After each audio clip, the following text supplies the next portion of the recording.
Hi, and welcome back to Sticks and Strings. Happy Easter. We hope you are having a wonderful Easter weekend. We are here. It's the day before for us, but got all our stuff.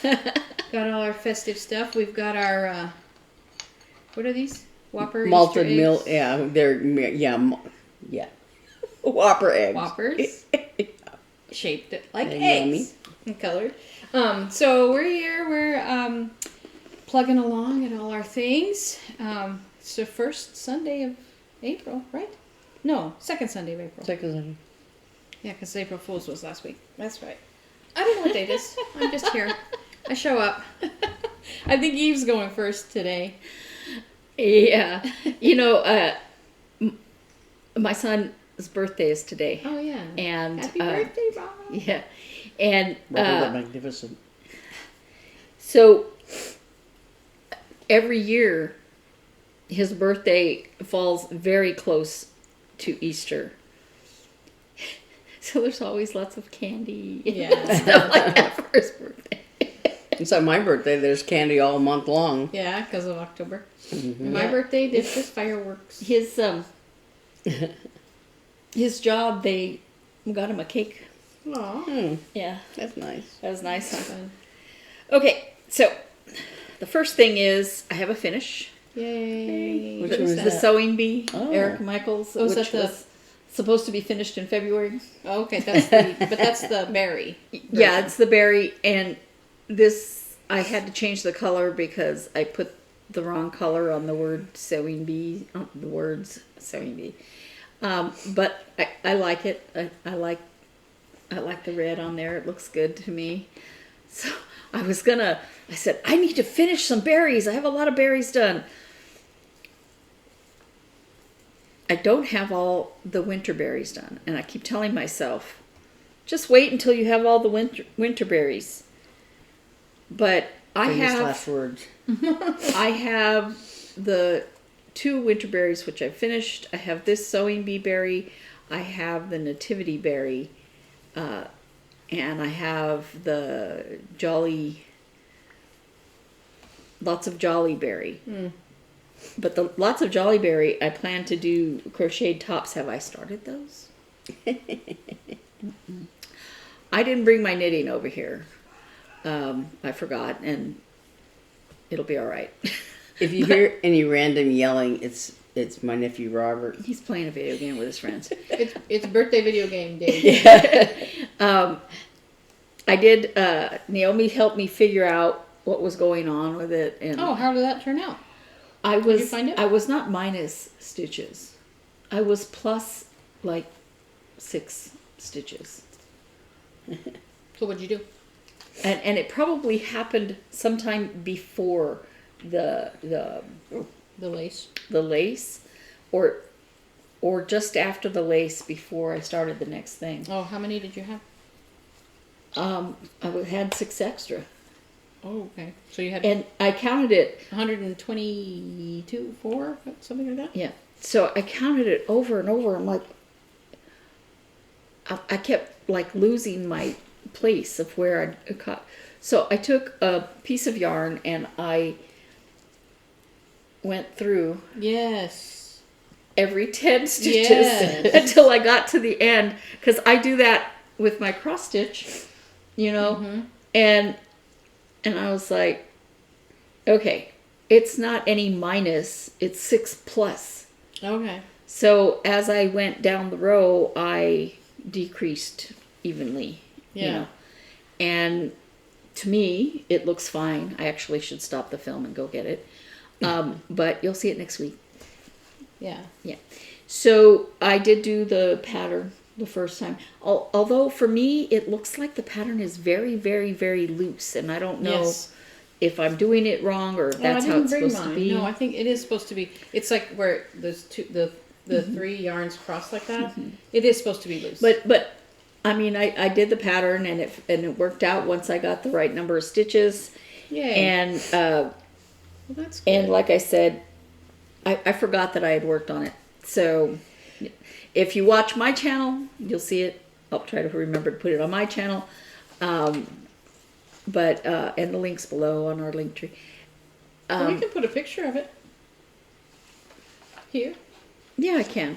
So we can put a picture of it. But I just told myself, 1 or 2 rows a week, it'll eventually get done. Yeah. Any progress is progress. So, like I said, I forgot my knitting. Let's see what is going on now. I did some more work on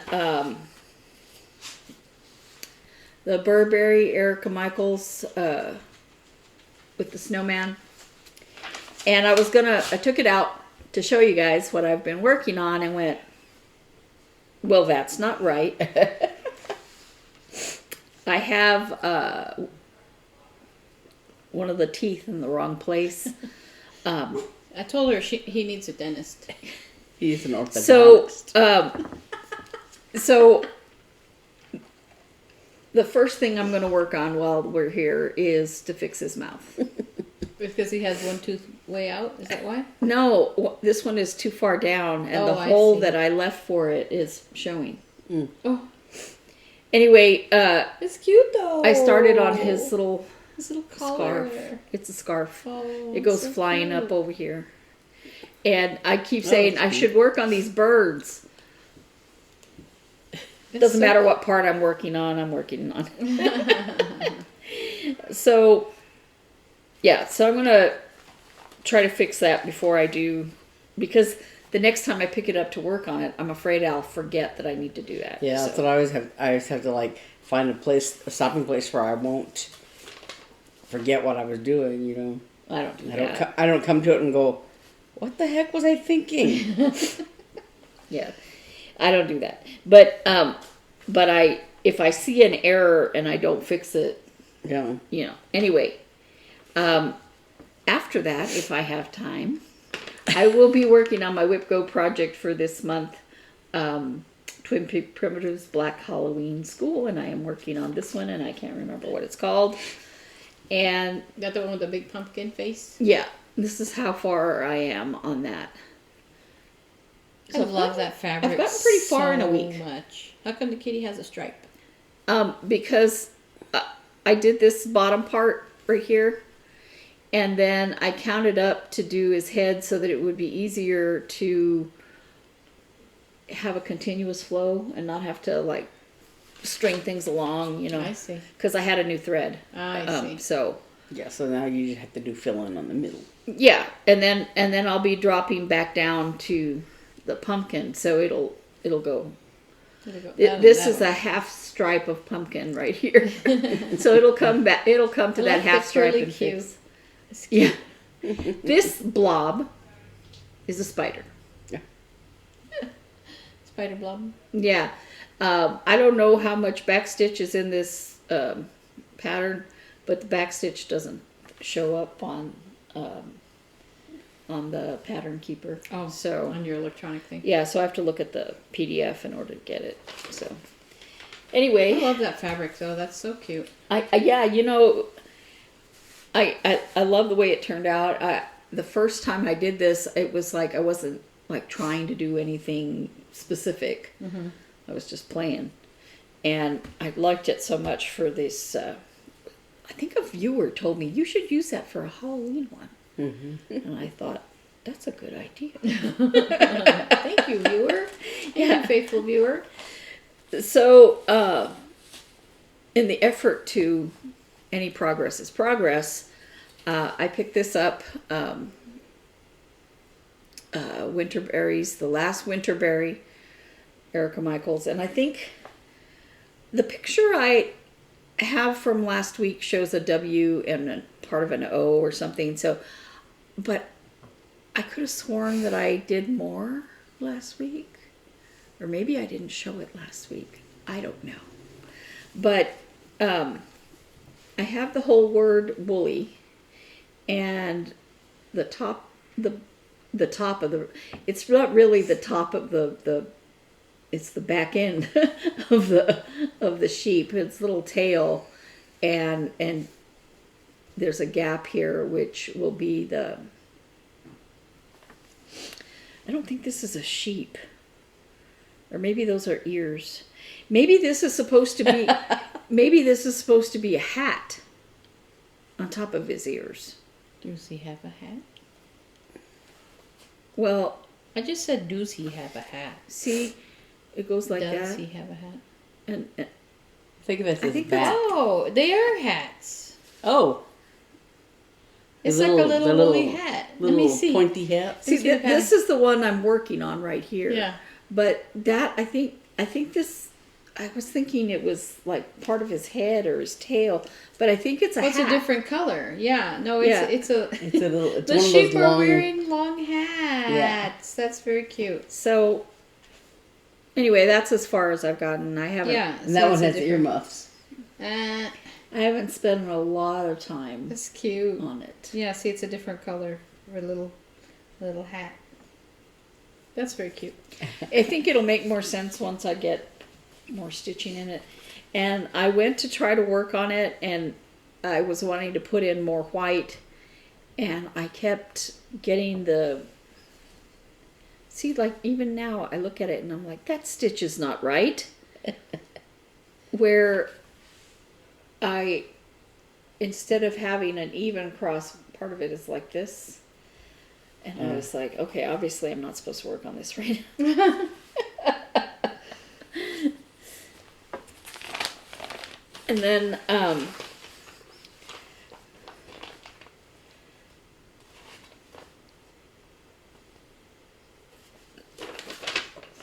I thought, in the spirit of getting stuff finished that was supposed to be finished, because this was supposed to be finished last month. The sewing berry was WIP-GO for a finish in February. Didn't finish it in February, but I finally finished it. And this was supposed to be finished in March. Didn't get it done. Because I got the stitching part done, but not all the back stitching. And this has a god-awful amount of back stitching. a lot of back stitching. So I hate backstitching. I don't mind doing back stitching. It's just, if it's like, individual little things and you do the back stitching right away, it's not like all of it at the end. But this one, Yeah. I had to finish it all first because of how the back stitching makes the cat. Yeah. Anyway, I got a lot more back stitching on it. Cute. Oh yeah. Yeah. I love that pattern. I like the leaves look really good. Yeah, I've got the leaves finished, and I've got the top pretty much done. So I got to do this ear and down this side, and there's a lot of like double row back stitching. So there's this one and then another partial line in between and stuff, and then around these lemons. And when you look at the pattern, it looks like the lemon's color is a lot yellower than the. But there, I'm like, how can you find those lemons? I can't tell you. I was like, where is that yellow? And the only option was really to count stitches. Mm-hmm. So, and then the arms too. I was like, well, I think I have that arm in the right spot, but. Like I was saying, these colors are so close, and some of them are blended colors, so it gives a nice dimension. But then when you're trying to go in and put the back stitch, you're like, I don't know where that's supposed to be. I think it's here, and I've just kind of roll with it because the cross stitch police aren't going to come after me and make sure I did it right. So, How do you know? Maybe they will. Maybe I'm going to call them. I have them on speed dial right here. Cross stitch, believe. and Amy's fudging her this pattern. does not. I'm not sticking to it. Coming for you. None of the stitches in this one are this. By the way, it's a free pattern by Cute Patterns by Maria Bravko. A lot of hers are rated beginner, intermediate, advanced.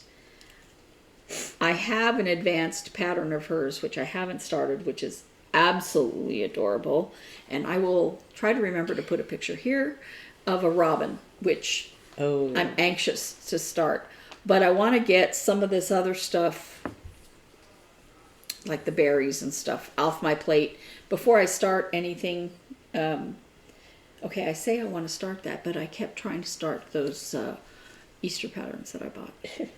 And then I said, nope, put it down. No, that's how I feel about everything. So, but because I was so excited about perhaps finding a lemon, because this would be the perfect time of year to find a lemon to put it on. Not a real lemon. So I was like, I can find you a lemon at the store. Easy. I think they have lemons here, right? Yeah, it probably costs $10 now. Right. Price of groceries is just shocking. Anyway, so I'm plugging away at this. I really want to finish it. And I have been working at this at the expense of the Black Halloween pumpkin, but I figure, you know. You have all month. Well, no, I only have 10 days. Because then I have 10 days on the next one. So, but I'm not like, I really want to finish this. I do want to finish it, and it's not that hard, and it's going pretty fast, but I don't need to finish it this month. I just need to work on it at some point, you know, for 10 days. Okay, so lastly, my temperature SAL, which okay. Oh, so I was like, you're going to have an interesting week this week. It's supposed to be in the 90s this week. And then, like, it was, like, so cold on, what, Tuesday or something? Again. So, we were at orchestra. Sorry to interrupt you. We were at orchestra, and I told our director, I'm like, I know that when we started the season, it was warm, but I feel like every single rehearsal, it has been freezing cold, and I don't want to go because I'm so cold. He goes, I know, Tuesdays are always cold. Well, and with my physical therapist, we're like, what is going on with the weather? What did I see? So- Was it Mark Twain that said, everybody talks about the weather, but nobody does anything about it? So, on this pattern, January went this way, and February went this way, and March went this way, and April is going this way.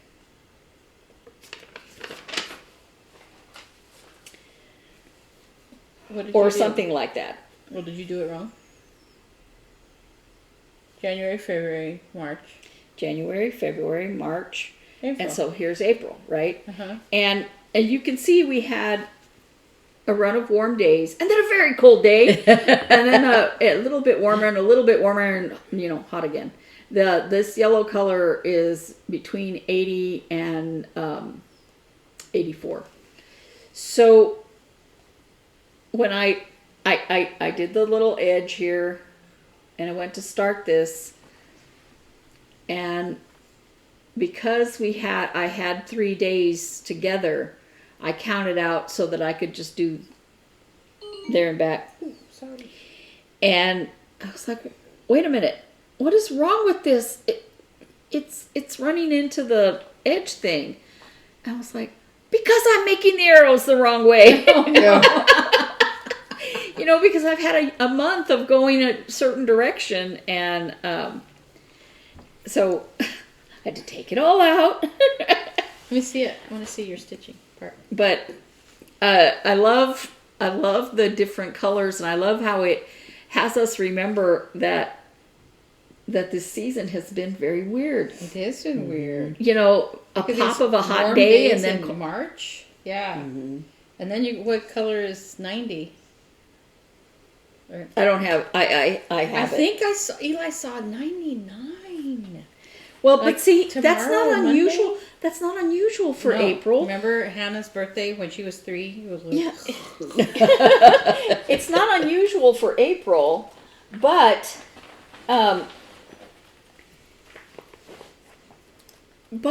it's been so cold this spring that like I said, I adjusted the temperature down some because we're not going to get any 0 to 4 degrees here. Yeah. So for me, 85 to 89 is going to be 3854, which is a warm yellow. And 90 to 94 is basically an orange. 95 to 99, it's starting to get more of a red orange. So it'll get really colorful this week.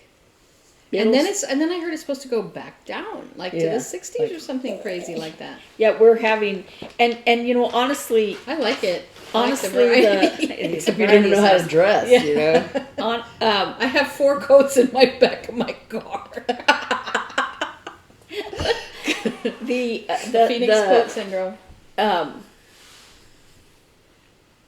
The thing is that there are certain weather events that you remember. You may not remember when they happened, but you remember them. Here in Phoenix, we get these massive dust storms. And they're so thick that it's like being in dense fog, but they pass over very quickly. But those are events that, you know, you get in out of the outside because otherwise it hurts. You try to stop your car because you can't see, you know, that kind of thing. And I remember a bad one happening at one of Robert's swim meets where we had to take all the kids into the bathrooms to hide from the rain, from the wind, the dust storms, because they're all in their little tiny little swimsuits, you know, and so all that skin exposed to be hit by the dirt, no, that'll hurt. So there's those, but there was also some rain, and I believe it was in September, but I cannot remember. And see, that's the nice thing about this. It helps you, you know, it helps you go, oh yeah, you know, that day of the week, yeah, that's when it was cold. But it started raining one day, and it went all night, and I got up. My son had to be at a different high school than the high school he went to. He went to 2 high schools. So he took JRTC at one high school, and they bused him back to the other one. But because he was in a athletic program that was with that, before that started, I had to drive him over there. And so we would leave the house at like 6. And I opened my front door, and there was a river. Water just rushing to my right. I looked to my right, and all of the cars had the water up to the bottom of the car. And the basketball court that was just in front of the cars looked like a swimming pool. And sunken. Yeah, I mean, it was where my office called off work that day. Rainmageddon. Yeah, I remember that. And really cars stuck on the I-17 freeway. The interstate flooded. They had the one that goes underneath the Deck Park Tunnel, I think, was where they were stuck. Yeah. So you remember that those things happened, but with a temperature chart like this, you can look back and go, "Oh yeah, that's when it was," you know. So that's cool, and seeing how unusual this spring has been. You know, looking at this, and can you hear my stomach rumbling from there? What was I thinking about? Oh, I was thinking that because I know people knit and crochet temperature blankets, you know, and I thought it would be really cool to do one of Phoenix and Boston, because I always think about Hannah's weather, and there would be days where they would be the same color, because there's sometimes in the winter, like in their spring and our winter, where we're both, or like sometimes we're colder than them. And it would be like one row of Phoenix, one row of Boston, like that. Especially this weird, they've had weird weather in the Northeast this year. I remember, speaking of weather, you know, those of you that have been suffering through the tornado areas and stuff like that, you know, we've really been watching to make sure people are safe and all of that. Yeah, a lot of friends in Little Rock who So we hope you're doing okay. Yeah, Yes. there was one lady I knew that her dad, I think, was stuck at this grocery store that had his car had a lot of damage from the tornado going through, and I guess the customers were huddling in the store. Oh, jeez. Yeah, but this time it isn't just Tornado Alley that's having weird weather. It's everywhere. Yeah. Are you done, Eve? I'm done. Oh, you're going next, Bethy? Yeah. I am doing one of my new starts right before your very eyes. No, and I you're didn't, doing it here. They can't see it. I didn't bring the. I don't have the actual chart. Right before their very screen, Yes. not their very eyes. The actual chart is in my bag. I don't want to fish it out right now. The actual chart? You have the chart No. here. You mean the picture. The actual chart. I have a working copy of the chart Oh, right I see. here. So there. I don't know this color was it. Yeah, okay. I was just trying to make sure I didn't get them mixed up because they're very close. So for this month for WIP-GO, I have Santa's House and Kitty Kitty. Santa's House is a tidy modernist design, and so I've done. I found the right color for this middle deer. This bunny ears are in the way here. This middle deer I had not done last time I worked on them because it's a different shade of brown than the other two deer, and in all my fussling around, I didn't have that brown handy and couldn't find it right away. But I found it this last time when I was pulling threads for this project. So I did the middle deer. I didn't do the little saddles or whatever on their back and the blankets or whatever on their back. So they each have a little hole, They dipped look in like the sway back. backs. Yeah. But I did the middle deer, and then I came over here and did finished the tablecloth in this over here next to this tree. There's some red dots along the bottom of the tablecloth that I didn't do, because I was working on. I still end up being more of a color completist kind of stitcher, so. But I did finish the tablecloth, and I did a couple of little white blurbs that are. There's a bunch of desserts on this table, so one of these blurbs is the icing on a cake, and the other one is the cake. Is another cake holder, cake platform thing holder for on the table. So I did all that, and then I did the white trim and the white pom poms on the hats of a couple of elves that are in here next to this tree. And then I went over here and did some white on the nutcracker. There's a nutcracker that's above this snowman, and so I did his beard and I guess it's his hair in the design, and then I went up and just did some white there's 3 trees back here behind the nutcracker, so I was just doing white some of the white snow on the trees until I ran out. Oh, you have a lot done though. A lot more than when you put it away last year. This yeah, I did a lot on this tablecloth. It was very dense. There's a little, I don't know what mistake or something there. I think I didn't cross that X. I'll have to sneak that in there. But yeah, I wanted to start completing some of this other stuff. Actually, I had to look at this and think, well, I want to work on this. Oh, I want to work on that. So I think I want it, because I hadn't pulled the red thread out, but there's 2 shades of red at least.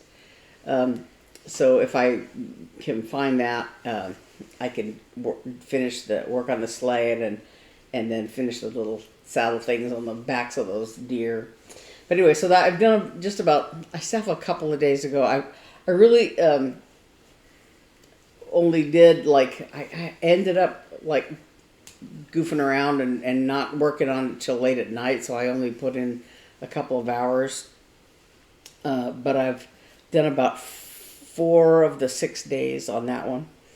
And then, let me go ahead and take this out so you can see it a little better. So that was Tiny Modernist by, Santa's House by Tiny Modernist. And this is it was Tiny Modernist by Santa's House. this is a 28 count Lugana. And when I went back to stitching on this, I thought, this is really my jam. I like this fabric size and type. It's hard to see because I guess with the dyeing, because I coffee tea dyed this myself, and the dyeing process, of course, like kind of tends to shrink the holes a little bit. So it's very tight and very to get to work on, especially after this linen, this 30 count linen I have been using, which is very open and hard to see, really, really hard to see. But I really like the 28 count Lugana. I like the feel of it. And this one isn't bad, except that it's very dark, so it's hard to see. And like if I hold it up here against the window, you can see right through it. That's how loose it is. But so on this one, my goal is to finish it, and I don't have too much, more to go. But I started I finished this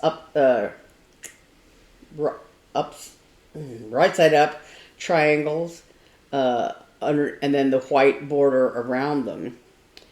So I had done about the border. This of the fabric? Oh, this I white see. border, and there's a white border and a little triangle border underneath it. And so I had gotten about halfway before I worked on it for this month. So I finished the inner triangles and the white border, and so now I'm working on. I started on this bottom corner here. I'm working on the outer triangles that face the other way. So I have to go around that. And then there's one big long border in black. I'm doing it in black. It's not charted in black, but when I changed the color on the cats, I went ahead and changed and used that same color for the inner border here. It's done in black, and so I'll do that same color on the outer border. Because it's just the symbol change or whatever. So I'm going to do that. And then I as I was doing it, as I was working on it, I was putting it in the hoop or whatever, looking at it, and I remembered that I had made a little adjustment over here on the edge in this white outer border. I had put an extra stitch in there. I thought, looking at it going, why did I do that? I don't remember why I did that. And I thought, well, did I do the little triangle border wrong? And it started in the right place, and everything was right. I couldn't find anything wrong with it. And then I remembered that the reason I had to add the extra stitches in the border, because on the triangle border, I think I added one there also. Yeah. And the reason I had to add them was that there's nothing wrong with how I was doing the border. The error was in this tree. I had done accidentally done one duplicate row, one extra row in the tree, and when I discovered it, I had already finished everything on the inside. I'm like, I ain't going back and fixing that. So I just fudged a little bit on the border. And so as I came around, I thought, well, maybe I might have to, change it over here on this side. And I just went ahead and followed the pattern and did it. But I had to add an extra one down here, an extra row down here, because it's supposed to come down below this black border. So it's slightly different, but it should work out fine. And then I just have to do the outer border. So this is my goal for this is to finish it by the end of April. So this is, I don't think I ever said it. This is Kitty Kitty by Lottie Da. Hold it up just a little higher. Yeah. We'll put a picture of it. Yeah. And also right here where my needle minder is, Lori Markovich, who is the designer for Lottie Da, had her initials, LM, and the year, I think it's 07 was the year on here. but there's not an alphabet with this chart because of what I think I kind of know. I want to put CH for Cyrano and Hotspur, my two cats that I had at the time. That this is sort of, that's why I changed these to black and white cats. I think I'm going to just, take a piece of graph paper and make sure I have the letters correctly done. So I could put CH beside there and possibly 90, which is the year I got them. So anyway, the goal, like I said, is to finish that. That's Kitty Kitty by La Di Da. And this is 30 count. I can't remember the name of the fabric, but it's by the Primitive Hair. I bought it at the attic a long time ago. I just love the color, and I had no idea what I was going to use it for. But that looks really nice. It looks great on here.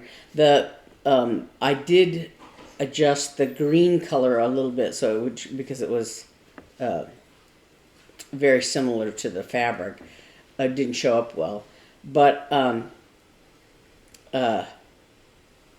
the original is done on black fabric, so I like that a lot.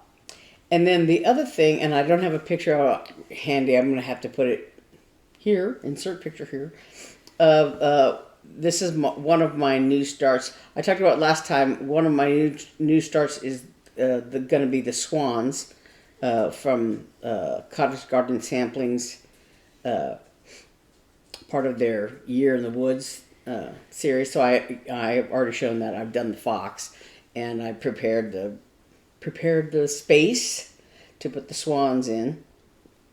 And then let me see if we can get this. This little minuscule start right here, 7 stitches. This is my other start for the month of April for my WIP-GO starts, and that is Karma Chameleon. I had decided, I talked about it last, I don't know if I talked about it here last week. Yeah, but you did. Yeah. Yes, you did. You showed it. So it was done on a sort of a teal blue background, and I like that color a lot. But I forgot, I was looking through my fabric stash, and I forgot I had this.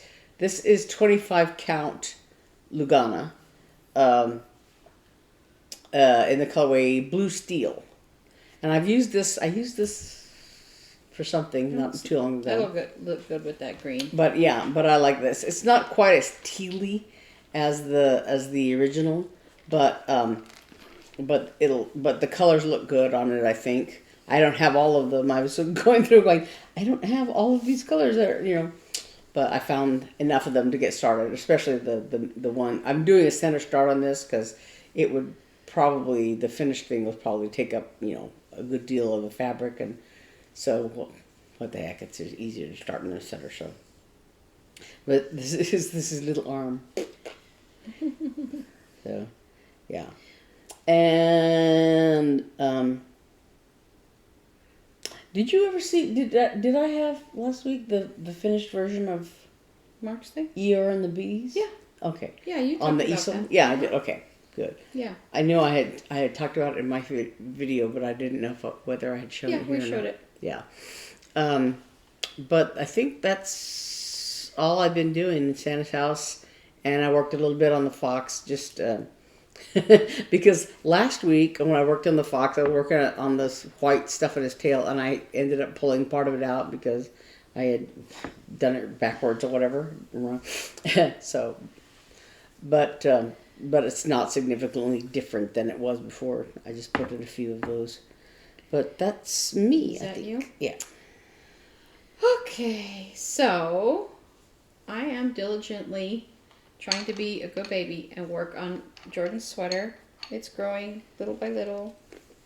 I'm like, I need to get this to a place. I mean, if I can get up to the armpits, then it feels like it goes faster, because then you make the sleeves, which go fast, and then you join it and you do the decreases and you're done, So it's just this, but what I like about making sweaters this way as opposed to very popular now raglan top down, is that you do all the fun stuff, all the interesting different stuff, and then you do the sea of stockinette that going down the body, and you have to do that before you do the sleeves. And I don't know, it feels different for me. It's like, get the boring stuff out of the way, and then the rest goes fast. So that's what I'm trying to do. I'm trying to get the length.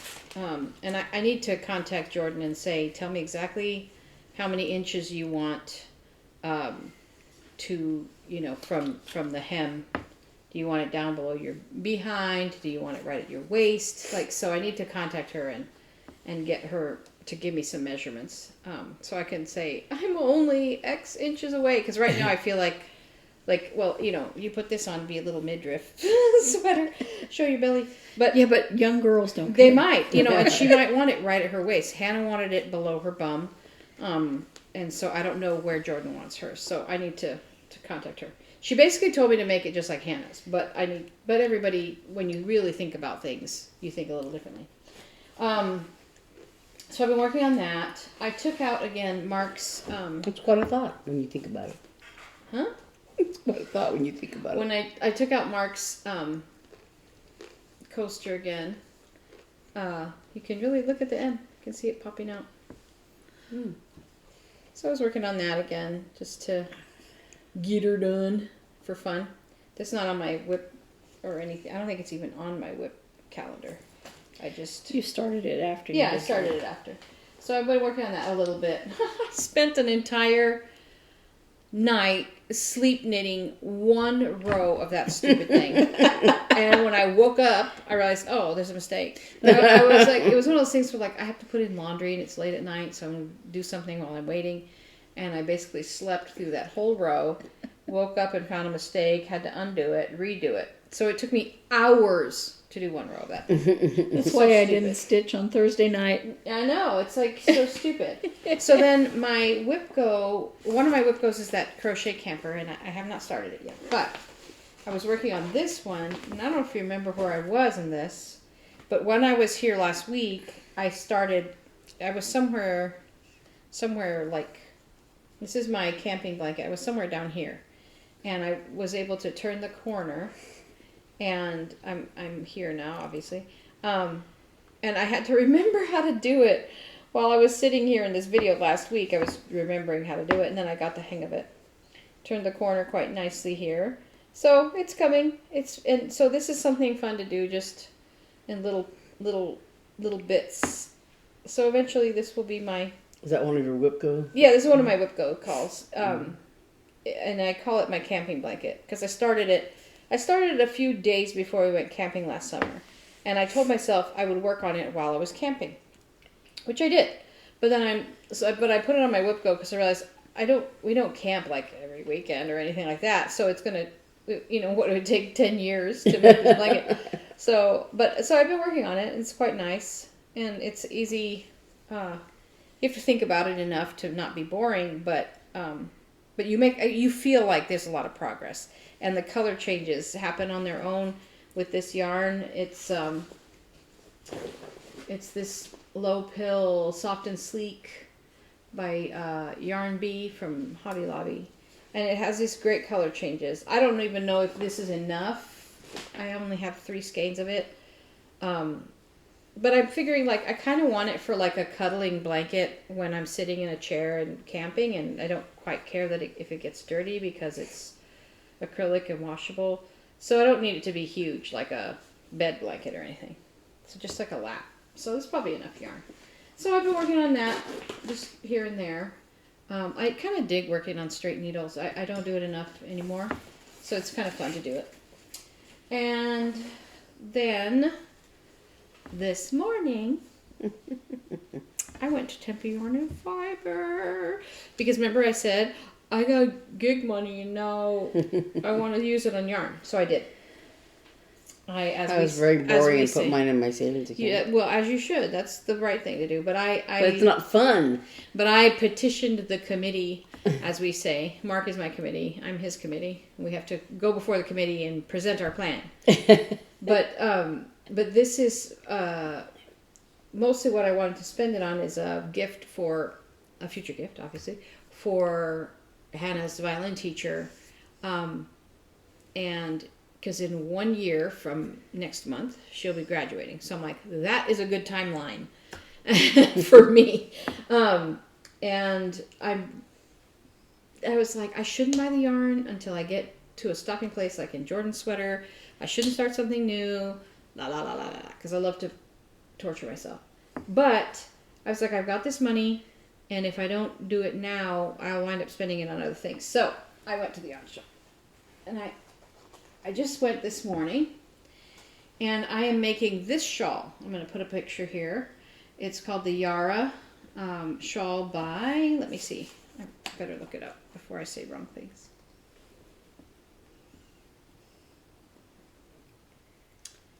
It's called the Yara shawl by Natasha Hornby. And it's inspired by Moroccan designs, and it's mosaic knitting, which I've never done. And I almost thought maybe I should do a small mosaic pattern, like a small thing to learn and to make sure I feel comfortable before I waste all this time and money and yarn.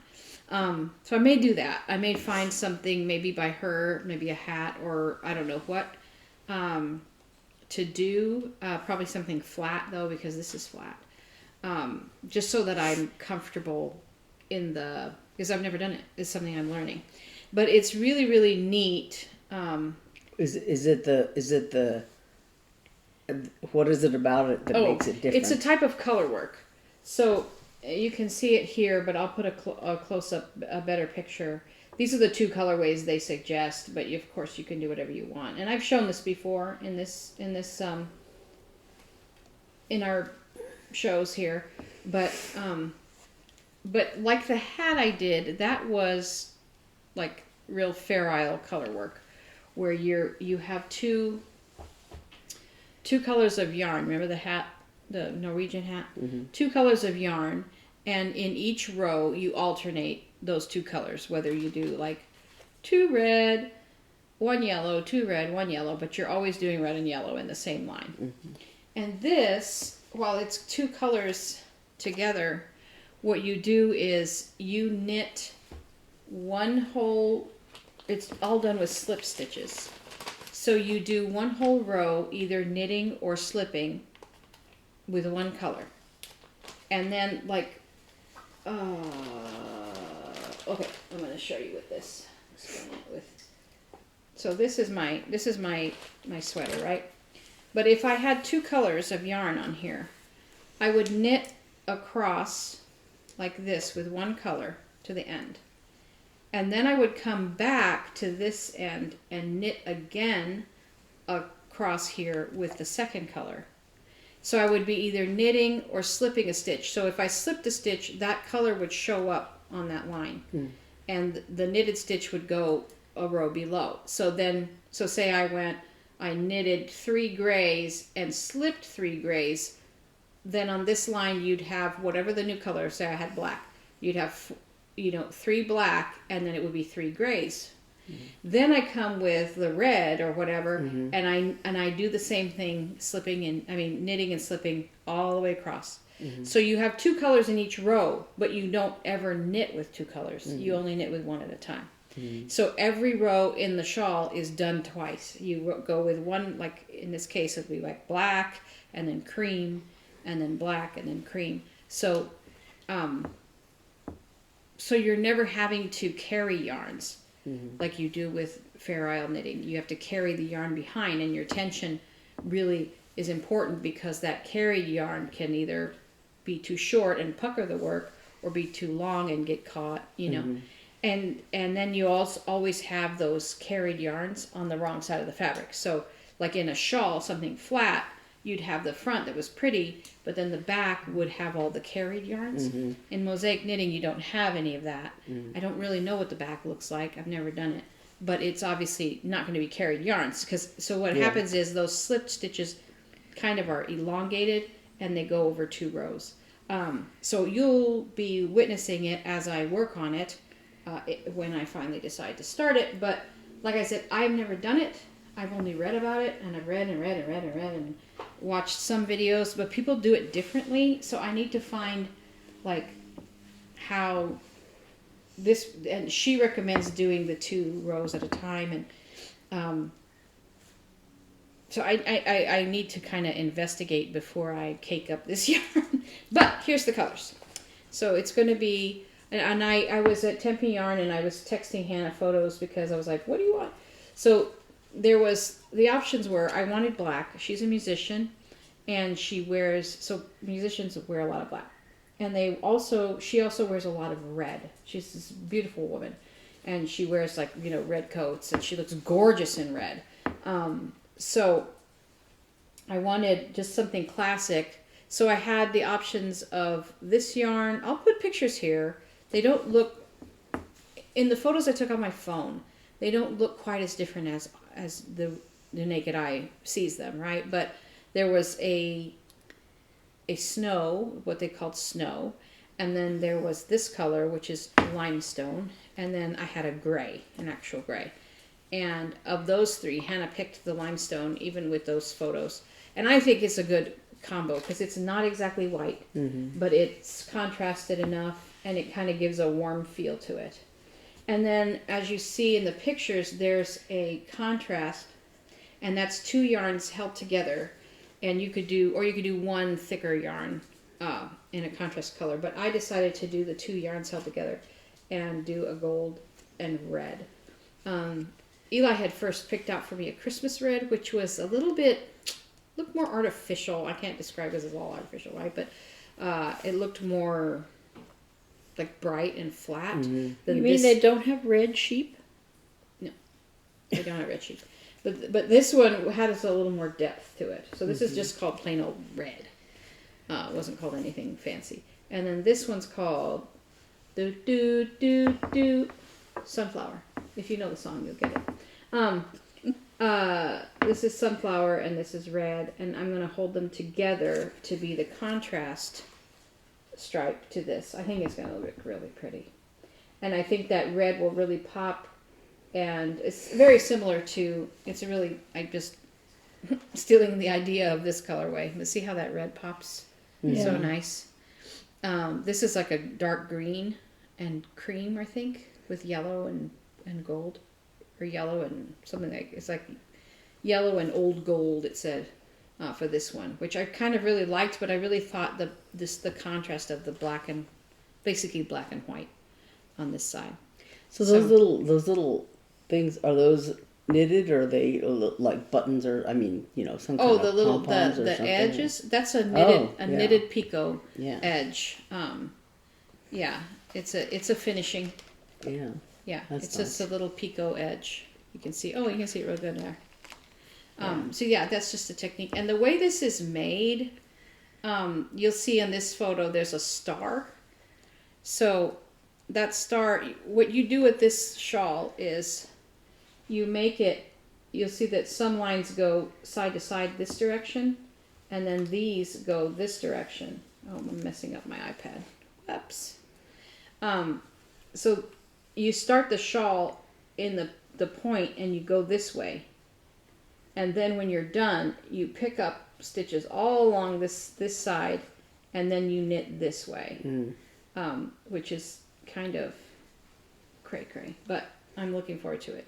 I'm trying to see if there's a better, like a picture of the whole thing. You can see in this photo, and I guess you can adjust the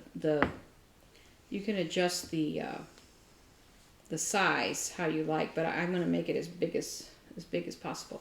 You can see the different directions in this photo. So that big border that's going across her shoulders is the picked up edge and done lengthwise. That's kind of cool. Look at that. See? So you do it this way, and then you do it that way. And then you have this contrast. I think stuff like that would really appeal to an artist, and such as a musician. Yeah, and stuff. And she is a knitter, so I know that she will. I hope she will appreciate the effort. The effort. And here's the one more similar to what I'm making with white and black. Mm-hmm. And I think this is contrasty enough that it will, but it's kind of a warmth. Yeah. It's not white. Because I thought also, so this yarn is Heritage Silk by Cascade Yarns. It is 85 superwash wool and 15% silk. I use this in my symphony shawl that I made, the black and purple, and I really liked working with it. So I went with it for all the yarn, so it would all be the same weight and makeup. So that was one adventure that I did today at Temping Yarn. Now, the other adventure I did, I know that Hannah is a subscriber, but she doesn't watch. I don't believe. I don't think she has time to watch us. Maybe she does. I don't think so, but I don't know. If she does, she's going to spoil her birthday because I bought her a needle set because we were talking about her birthday coming up because I told you last week, like she just casually made herself a vest with no pattern, and then I sent her that vest, and she made it in a day, and so I'm like, all right, you are a knitter. I dubbed thee. And so I told her that I was going to buy her a needle set, so that's not a surprise, but she doesn't know why I got her. And I meant to bring it, and I forgot it, but here's a photo, because I sent Eve a photo of it. It's this beautiful dark green marbled wood, because she really likes my wooden needles. Because I said, do you want like grabby bamboo? Do you want slippery metal? Do you want something in the middle like my ginger wood? And she said, I really like the wooden ones you have. So I got her something similar. Now, I've never used this particular set, but it's by Knit Picks, and it was a good price for a beginning set. It's got a good amount of needles. It's in just a simple vinyl bag. So I asked, the reason I sent it to Eve is I was like, can you help me design I want to make her a case. And so I want to get that done really quickly in the next few days. And because her birthday is very soon. Her birthday's at the end of the month. And get that made for her. Because I thought, this vinyl case is nice, but it's going to crack. And I want to put it all into a I think like a quilted cloth covered, case. Not too big, kind of consolidate it down a little bit. But one of the things that she showed me the other day was this pattern. And she's like, I need mohair right now. And I was like, are you sure you want mohair? But she showed me this pattern. Let me pull it up. And I was like, okay, girl. I'm like, I hope you're not allergic to it, because a lot of people who wear mohair are allergic to it. This is the photograph that she, it's kind of weird to show right now, but this is the photograph she sent me to begin with, and then she sent me the pattern. And what it is it's made from just mohair. Usually when people knit with mohair, they use a carrier. So like you would use this yarn with a similar colored mohair, and you'd hold it together. And so that this yarn gave the piece structure, and this gives it the halo, the fuzz that everybody likes. But these, I think a lot of people her age are doing this, and they're knitting with just mohair, which I think is crazy, but it's okay. You can be crazy. So this is, I said, from the girl who does not like see-through clothes. And she's like, things are changed, or something like that. So this is the very fine mohair. It's a mohair silk blend knitted on a larger needle. So you get a very like a mesh. Oh, I see. Yeah. Fabric. So then you can wear it over something right, else. and you wear it over something else. And like unless you're an actress in Hollywood. Well, yeah. Like here, this woman is wearing it over a button-up shirt, and this is really attractive to her. And it is just basically rectangular knitting. You make two fronts and backs and a sleeve, and you sew it all together. And apparently, this pattern. So you can see here the up close how wide the stitches are. I'll put this up close better in the thing, so you can see it. But so she wanted to do this. I have no idea what color, and I decided not to ask her. And I just bought her gray because I figured she could make it. It would go with anything. Mm-hmm. She can wear it over anything, and then she can buy whatever color she wants and make 1,000 of them if it works. So this is very thin. You can't even, it's like a sewing thread. And so that's the silk, I believe. And the fuzz is the mohair. And that's goat. So this is 77% mohair, 23% silk. And it was a pretty penny. But I used my gig money, and I didn't use it on myself, and I use it. So it's like petting a little kitty. It's very soft. Oh yeah. But some people who wear it get very itchy. Like, I don't know, Eve, if you. But if you're wearing it over something, yeah, that's not like I can't wear lace. It bothers my skin. Mm-hmm. Well, a lot of lace, not all lace. So it depends on what it's made out of, right? Yeah, but usually lace is usually lace. Usually lace is stiffer than regular fabric, and then it's got all those little points and stuff. Yeah. But I like lace. Yeah. And so I will wear it over stuff. And I have to just be careful that I'm not crossing my arms over it or something. Right.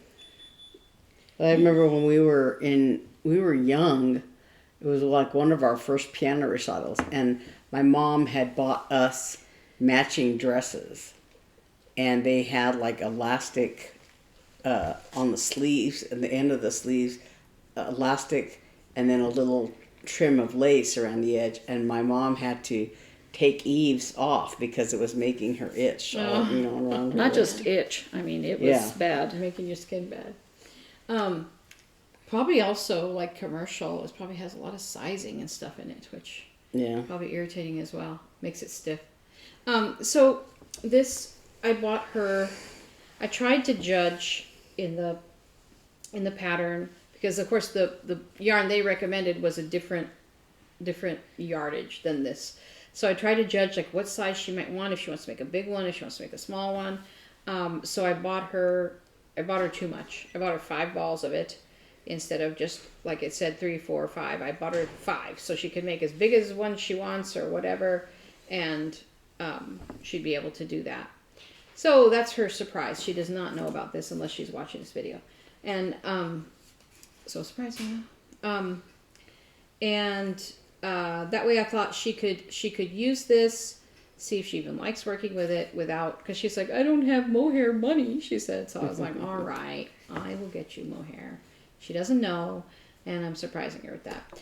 And then on top of that, Beth said, hey, get her something from me. So I got her these little stitch markers from there. They're little wooden, it's made by Katrinkles, which is a pretty famous little company, and they must know somebody there, because they make these little wooden stitch markers. Like, I've gotten some from Casapinka that are made, exclusively for her, and these say Tempe Yarn and Fiber on them. So that'll be cute. You can send in your logo and have them made. Oh, I'm sure. Yeah. Or maybe they might even know them. But so these are Tempe Yarn and Fiber. What are these called? Stitch markers. So she'll like those from Beth. Come here, doggy, doggy, doggy. So I think that's pretty much it. I also worked on my sock a little bit here and there when I'm sitting around, but I don't have it with me. It's in my purse, but that is it. And I'm going to start stories. Okay, just a second. So those of you who keep hearing that beeping sound, that is an alarm system that is in our house that is not active but keeps beeping. And we don't know why. So But it's not intruders. It'll go it's like... not intruder. It beeps when you open the door, but Yeah. for some reason it beeps, It randomly. goes through phases where, like, for several days it'll just beep. Yeah. Beeping. So, go ahead and start stories. Anyway, so stories. McDonald's story to start with. This morning, I'm like, I am not going to the McDonald's by Eve's house because I can't stand it, and it's annoying, and the line's always long. And they never I'm gonna have what you go want. to the And one. it was slow. I'm going to go to the one by my house, which is always great. It's great. So I get in line. There's no cars. I get in line. I go up to the thing, and I'm like, I'd like 4 large Diet Cokes, please. And he goes, okay. And then he goes, actually, I'm sorry. Unfortunately, we don't have any large cups. So I can give you 4 mediums. And I was like, wait, you don't have any large cups? Like, is this 2020? What? And I was like, oh. And he's like, so I can give you 4 mediums. And I'm sitting here going, that's not our brand.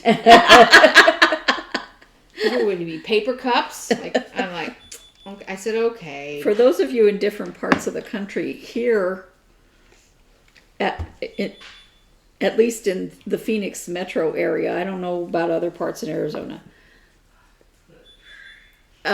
McDonald's has all of their sodas for $1 no matter what size. Yeah, so you can get them all for $1. So we always get the big one, of course. So I was like, first of all, I'm thinking medium for $1. Because I almost said, can you charge me less? But then I realized no, because they're all $1. And then I was like, oh, I said, okay. And then as I drove away from the thing around, because there was no cars, so as I drove around to the window, I'm like, no, that's dumb. So I just got up and I was like, can you just cancel my order? I'm going to go to another McDonald's. So then I get on to Chandler, right? And I'm going toward their house. And I'm like, do I hate that McDonald's enough to go out of my way a mile up to Ray and go to that McDonald's? I'm like, no, that's dumb. So I just went, fine. And they were fine. And they weren't too stupid. There was a huge line, though. I don't know why. There was always a giant Beth line. and I always go to the one on Desert Parkway. I contemplated that one going past their house. Uh-huh. Like, and that's pretty far past their house. I'm like, I have to really hate a McDonald's. But I'm like, that McDonald's is on the wrong side of the road, and it's always crowded. The parking lot is always It's not tight. always crowded because it's fantastic. It's always crowded because their service time is so slow. They're slow. And Slow. and half the time they don't have what you want. Yeah. You know, I go through there at breakfast. My son wants orange juice. I order orange juice. Oh, we don't have any orange juice right now. You know, they have an advertisement for a special kind of McFlurry. We don't have any ice cream right now. Because we didn't feel like making it. Anyway, so that was my McDonald's story today. And So- I have, what? Go ahead. Let me tell Beth's story. Okay. So Beth and I went grocery shopping. Oh, And I know this story. And Naomi often gives us eggs, but I knew that Robert had been eating a lot of eggs, and so when we were at the grocery store, Beth says, should I get eggs? I said, yeah. Solid gold college educated eggs. Yeah. So she goes, should we get the 18? I said, no, just the 12, because we can get some eggs from Naomi. And so she says, okay, and she spends a lot of time getting eggs to make sure that they're not broken. I always ironic. look at every egg because I thought, if I'm going to pay, especially now, pay so much for the eggs, I'm not going to buy broken eggs. I'm going to make sure they're all, Right. Oh, good. So we're taking interjection. When Eli was little in the stroller and the thing, or was it Hannah? One of those little kids said to me, Mom, you can't open that. You haven't bought it yet. So I was checking the eggs. So we get home with our groceries. Very carefully I have a little basket in the back and very, very carefully put them in the basket, And so I get smashed by And, anything. and so Beth was taking in a few things and I was getting a lot more things out of the back because we had other stuff. And as I'm walking in the door, she had gone in way before me. And as I'm walking in the door, I hear a crash. And I went, did you drop the eggs? She goes, yes. Yeah, because I had the eggs and some other things like some crushable things like chips and whatever. Bread. So it wasn't very heavy. But I had the bag of we had bought lunch, so I had that, and so I had put those down, the hamburgers or whatever down, and I went to get the grocery bags, and so they were hooked over my fingers, the loops in the plastic bags, and so I went to grab the eggs, and I thought I had, put my fingers through the loops. And I guess I did make one and not the other or something. I grabbed it wrong, and the bag just slipped right out of my hand, and it landed upside down on the floor. At least it was still in the bag. Yeah, it was in the bag, and the carton was closed, but I heard it just go smash on the hard stone tile floor. I told Beth, I guess we're having scrambled eggs tonight. She had said, when we were at the grocery store, she had held a bag of like this one of those powdered soup things, And she goes, "Oh, we should have it. I can make this tonight for dinner." And I'm like, "Yeah, that's fine." Because it's been cold. Yeah. But yeah, so when you talked about this, she goes, "Oh, I guess we're having scrambled eggs." And all but 4 eggs were cracked. Yeah. Oh my god. One was shattered. Yeah, the two on the ends. Because I opened the carton to look at them, and just by glancing at them, nothing seemed. I thought, well, there are probably some that are cracked, but the tops, because like I said, the carton had fallen on the upside down, and so just glancing at it, they weren't as devastated as I thought they would be, but there were 2 that were so destroyed that I couldn't even lift them out of the carton because they were just like just crushed, completely crushed. And I've been offering eggs to you guys and Rachel, because I'm not cooking as much, but so I brought over eggs today. I told them, can we have some eggs? Oh my gosh, yeah. Yeah. So what? I'm sorry, I interrupted your second story. I was going to tell you Tales from the Box Office story. Oh. So last week we had we do what's called preludes, and we have like little events, either like before the show or intermission and stuff like that, costume contests, that kind of thing. Mm-hmm. And this particular week we had because it was a show of that movie, The Princess Bride, right? And so they said, well, we had some people from a historical weapons club or something come and do a sword fighting demonstration. Well, they did it outside the hall, and so in the lobby or outside? Outside the hall. Outside. Mm-hmm. This demonstration, and they did it all 3 shows, and it was great, and everybody loved it. Blah, blah, blah. So then we get a voicemail from somebody calling while the show is on Sunday afternoon, saying, we sat in the hall for an hour, and I assume that means the lobby, and we didn't see the sword fighting, and I need to speak to a manager about this, because I think there needs to be some kind of compensation. And I'm like, so I called them back and wound up leaving a voicemail, and I said, I'm so sorry about, well, first I checked with all my colleagues, it happened on Sunday, correct? Mm-hmm. And they're like, yes. And I was like, okay. So then I called, because I wasn't there. So I called them back and left a voicemail, and I said, I'm so sorry, there was confusion. It was outside in a stanchion area, just outside the doors. And, I'm so sorry that you missed it, but I hope that you still enjoy the performance, and, blah, blah, blah. My apologies, even though I didn't do anything wrong.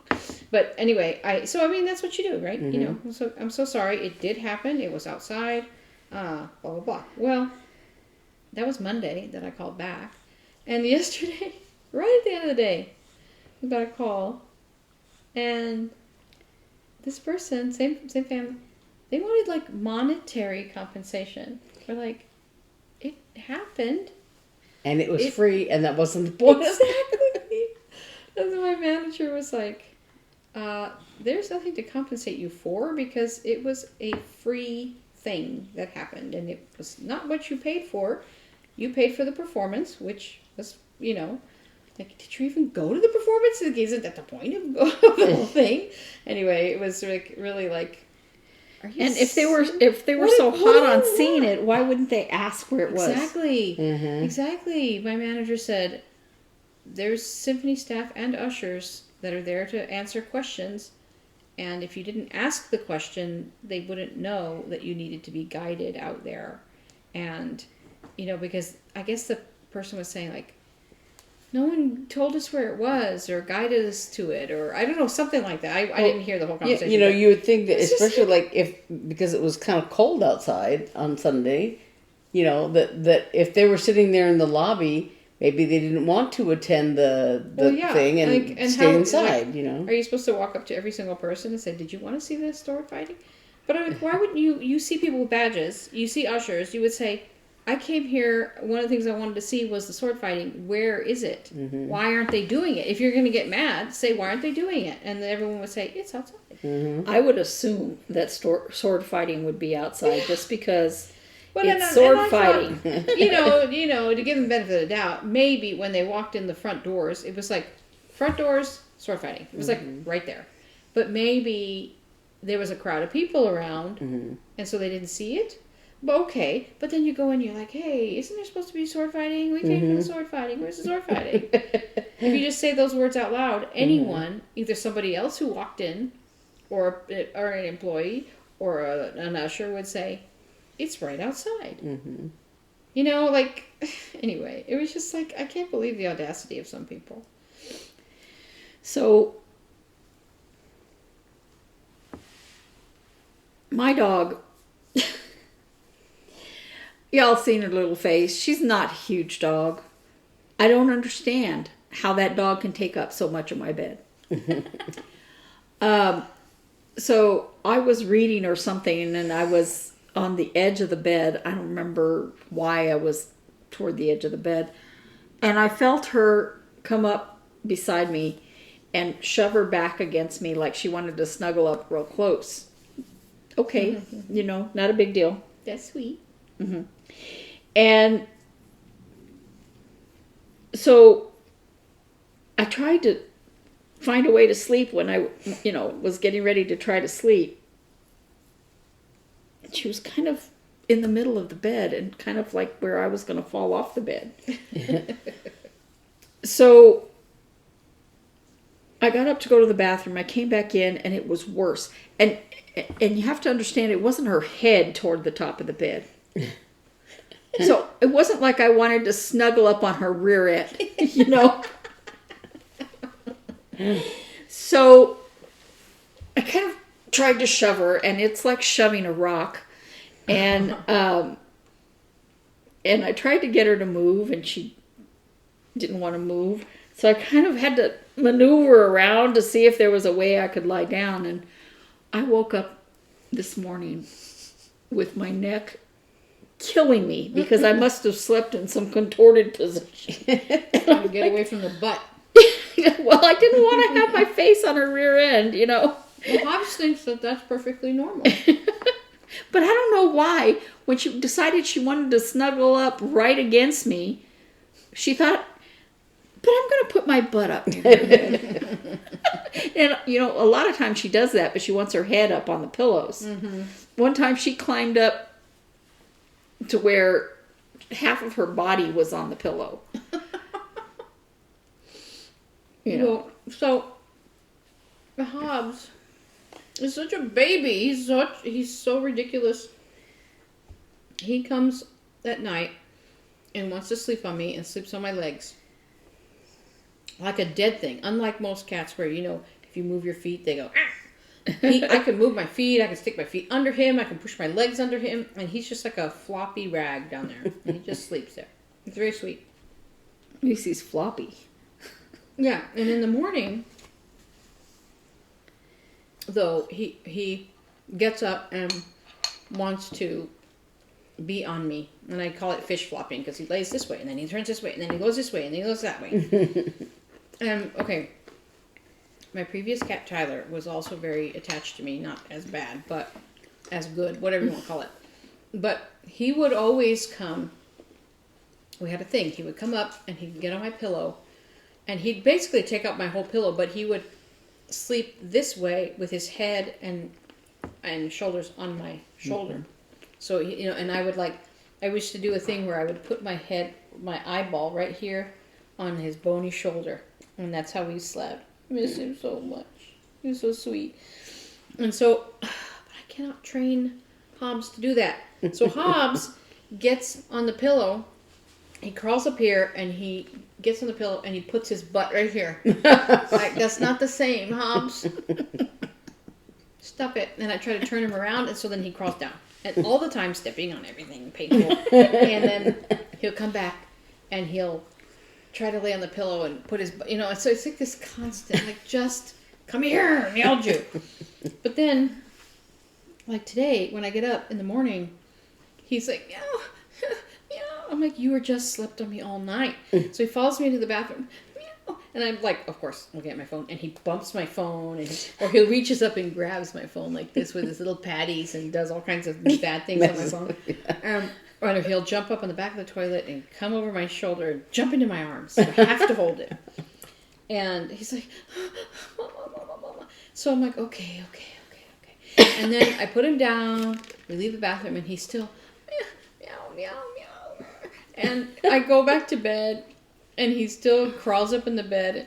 Like I was showing Mark this morning, I walked up to the head of the bed, and he walked over here. So then I walked down to the foot of the bed, and he walked over here. And you are so ridiculous. So I'm like, okay, fine. And I used to tell Tyler, let's lie down for 5 minutes. So I tell that to Hobbs. I'm like, okay, let's just lie down for 5 minutes. So he came, and he was like squeaky purring, that purring, so desperate. Yeah. It's like, he's so funny. One time I was in the bathroom, I committed the sin of going to the bathroom without him. And I come out of the bathroom, and he comes in the hallway, and he's like, meow, meow, meow, meow, meow. One of these days I'm going to have to record him. It was the most ridiculous. But he's so, you slept on me all night. I held you for I don't know how long in the bathroom. You've been, isn't it enough? But of course, how can I complain? It's so sweet. Excuse me. My two cats are they're, one is black and one is white, and they're as different as night and day. because Snug, as his name implies, he's very perfectly named. He's kind of, he's kind of snuggly. When I lie down, and I'm usually lying on my side, and those flowers are making you sneeze. he spoons with me, right? He likes to lie next to my body, and we're back. Eve's done coughing, and now she's freezing. So. My house is cold, okay, because it's got all tile floors, and we haven't been putting the heater on, so it never has warmed up. Thank God.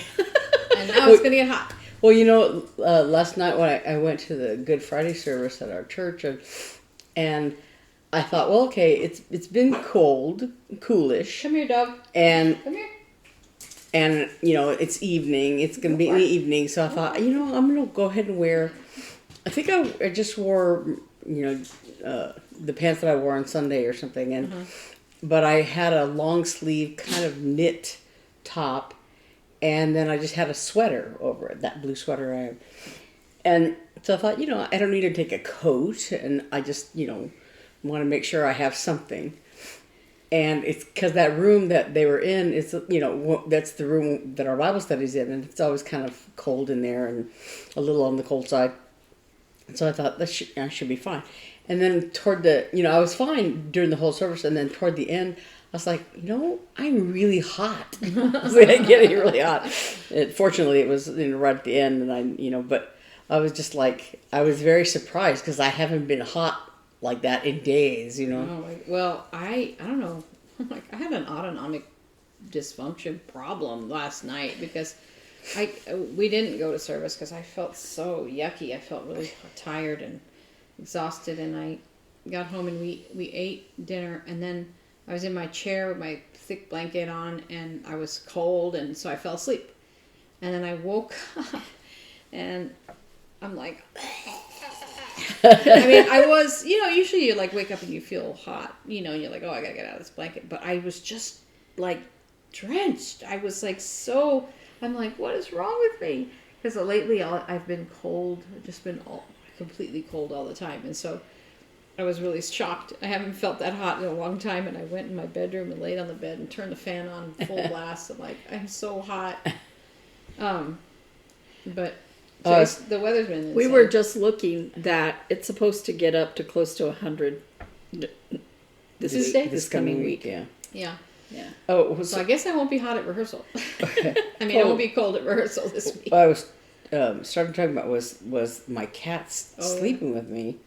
That, like I said, Snug always like wants a spoon, and if I you know, like reach out and pet him or whatever, you know, have my hand on him or something like that, you know, he'll be purring, and Puck doesn't want to cuddle at all. He doesn't really want to snuggle up. He doesn't want me to hold. I used to be able to hold him before we got Snug, and then he, you know, after we got Snug, he got kind of like Offended at you. Yeah, and also I think, you know, cats will expose their stomach when they feel safe, I guess, and if they don't feel safe, they will not expose it. They'll you know. And Puck got that way because I used to be able to hold him like a baby. Yeah. And after we got Snug, he wouldn't do that. And you traitorous mother. yes. So, but anyway, so if I were, you know, try to hold Puck, he likes his whole stretching his bones business. But if I were to like try to cuddle him up, he's like, you know. And Snug actually will not let me hold him. He'll like strong arm me like that. But Puck, especially if I'm cuddling up with Snug, he'll come over and like I'm lying on my side, and he'll walk up on my hip and he'll he'll rub his face all over me like this, or he'll put his paw on my face or something, because he wants me to pet his head. So, you know, I'm sitting there, I'll pet his head, but I want to put my arms down. I want to relax. And he's like pushing his face against me. Does he do the thing that Rogue does when you stop and he goes and puts his hand right back under you? Yes, because he'll rub his nose and all over my face like this, Gross. You know.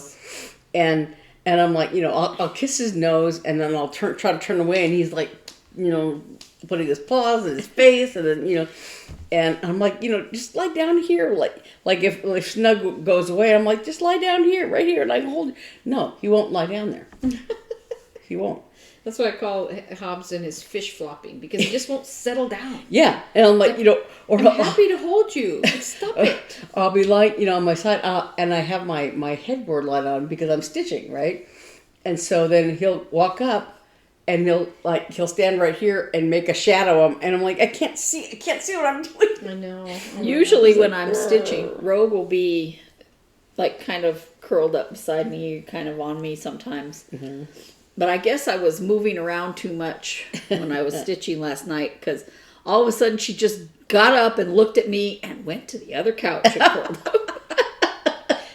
When we were, we had gotten takeout from somewhere, and I had I was sitting in my recliner because we were watching Elementary or whatever, and so my recliner has little cup holders in it, and so I had put my soda on one side.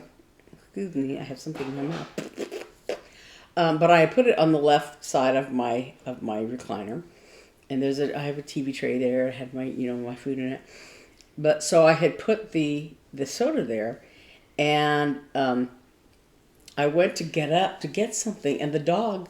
I got up, went to get up, and I felt something cold on my elbow, on the back of my elbow here, and for a split second, my brain equated that with my soda, and I thought, no, my soda's over here, and I felt this cold, and I looked, and there's the dog right there. Is her little nose? Yes, and she climbs up practically on top of her, trying to get. But I think it's because Beth has food on the other side. Uh-huh. Yeah, and there's that one time. I don't know what, I turn around and then she's like right in my face, right there. Oh, just try not to make a. Pets or Sorry, I something. just made a knot. Everyone's having fun. I'm not having. Look at me. I'm just going. But I was gonna say, my office. Talking about hot and cold. My office has been so icy cold lately. It's really bad. And I'm like, as the temperature goes up, it's only gonna get worse in there. And I guess like there's a restaurant below that has a pizza oven, and I guess the smoke's been coming up in the evenings into the office, and like making it smoky in there. Like I guess that's preventing us from working too much because we got to get out of there. They're trying to fix it, but it's like weird. It's an old building. It's like made in the.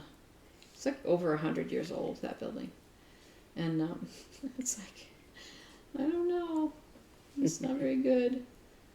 I always say the elevator's a time machine because one time we got invited up to the 7th floor for by the owners of the building for this I think it was like Christmas time, like hot cocoa bar and snacks, cookies, whatever. So usually you have to have a security badge to go up to those floors, not our floor, because I guess because we have patrons that can come up. I don't know, but any of the upper floors you have to have a security badge. But that day they turned that off so that everybody in the building could go up. So we went up to the 7th floor, and it's so modern and beautiful up there. And I was like, I think we were in a time machine into the present day, and then we go back to our floor. Like the Natural History Museum when you go in that elevator. Yeah, you go back when you go back to our floor. It's like going back in time to the early 80s or something like that. It's like, okay, well, this is very different. Now I feel kind of bad about myself. So when I first worked for McDonald's in Albuquerque, I don't think it was when I first worked for them, but because I don't know why I was one of the ones, but I was invited to the owner's house to help decorate a float for the Christmas parade. And this guy, he owned a lot of McDonald's, not just one. Was it that house down on Rio Grande? Yeah. And it was in the part of town where the Unsers, I don't know if you guys know who the Unsers are, but where their house was. Just huge properties. And so I pull in, and it was like, where am I? You know, why am I at this house? And he and his wife were absolutely wonderful. They were so sweet. And they had a covered type wagon. Yeah. Not with a top on it, but just the wagon with, you know, those large wheels and stuff in the front yard. Mm-hmm. And I remember they used to put Christmas lights that would run, so it looked like the wheels were turning. Yeah, I remember that. But just absolutely, you couldn't have asked for working for a nicer man, right? I'm not talking about the manager. I'm talking about the owner. So, fast forward several years. Come here, honey. And they decided to have a Christmas party for everybody. They had I don't remember exactly where it was because I didn't go. But they had servers there serving the adult beverages. I don't know if it was just champagne or it was a variety of adult, but I wasn't there. But I do know some people that went. Mm-hmm. So I happen to know that they were making sure that the people that they served alcohol to were of age to drink. But I also happen to know that several people bought liquor before they went and were consuming it before they went, and went there and, you know, enjoyed the party or whatever. But on the way home, they were in an accident which severely injured another motorist, and also pretty badly injured one of the occupants in the car of the people who worked for McDonald's. And the owner was sued because he had been serving liquor at his party, and obviously they had to have gotten it there. I knew where they got it, not from me, but, you know, it was like... Well, were they underage? Mm-hmm. Oh. They were all teenagers. Oh, no. Yeah, they hit some poor lady, just... And then one of the people in the car, the drunk kids, had life-changing injuries, and she was also blaming the driver. I was like, "Hon, you were drinking and you got in the car with a drunk driver, so personal responsibility." But it was like, these were nice people, and so after that they said, "Okay, we're not having any more parties or nice things for you." Mm-hmm. And they ended up selling their franchise. Yeah. And I thought, you know, that's really sad. Now, I don't know what happened to the court case because none of my business. But it's like, you know, it wasn't the fault of them. Mm-hmm. And you know, but of course, nobody's going to speak up and say where they got this liquor, you know. Right. So, yeah. That was a nice part of town. There's like a lot of, well, it's kind of funny. It's one of these neighborhoods in Albuquerque where you have these really huge properties. A lot of them have horses, and they're really bison. Gorgeous There were estates. Yeah. and then you'll have like a tiny, little adobe old little old house from who knows when, because that, you know, the Albuquerque area was settled, you know, the 1600s or whatever. So down there in the valley, there'll be like these huge estates, and then a little tiny house, and a huge estate, and a little tiny hovel, and, you know, and just they're all interspersed, you know, with each other. But it's really nice because I used to. I love driving that. Yeah, I used to come home through there a lot of times instead of like through the freeway or through the other states, because it was shady, and especially in the summer, it was, you know, nice and cool. And if you're gonna get stuck, stuck in traffic, you're gonna get stuck there, you know. Yeah, the river is not too far from that Yeah. area, and so it's a little cooler and big, mature trees. And yeah, it's really And just looking at the properties too. Yeah, that's just very pretty. Yeah. Yeah, I love driving by, especially as a kid, and seeing the bison, because the area of their property where they had them was closer to the road, so it was really easy to see them. Yeah. The only problem is it's like one lane each direction. Yeah. So yeah, and they the kept speed limit they, isn't very high. Yeah, they it wanted to purpose. not have us build. They were afraid that traffic would be worse if they built another bridge across the river, and I'm like, how could it be worse?